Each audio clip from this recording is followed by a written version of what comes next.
Iran के सदर मसूद पिज़ेशकियान की लाहौर में मुसव्विर पाकिस्तान डॉक्टर अल्लामा मोहम्मद इकबाल रहमतुल्लाह अलैह के मज़ार पर हाज़िरी, फूल चढ़ाए, फातिहा ख़्वानी की और मेहमानों की किताब में तासुरात भी कलमबंद किए। ईरानी सदर के पाकिस्तान पहुंचने पर वज़ीर आला पंजाब मरीम नवाज और नवाज शरीफ ने इस्तकबाल किया। मसूद पिज़ेशकियान कल इस्लामाबाद में सदर और वज़ीर आज़म समेत अहम शख्सियात से मुलाकातें करेंगे।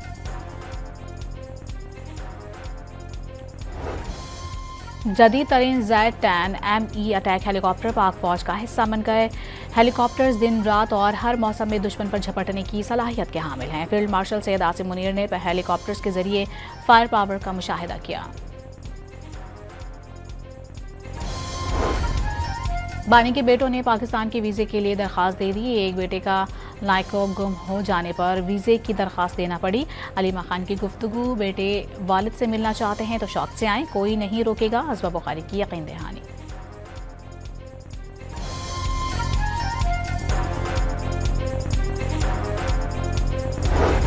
और ओस्लो में better future Pakistan under 15 team ने नॉर्वे कप का टाइटल जीत लिया। फाइनल में पाकिस्तान ने नॉर्वे के क्लब को 2-0 से शिकस्त दी।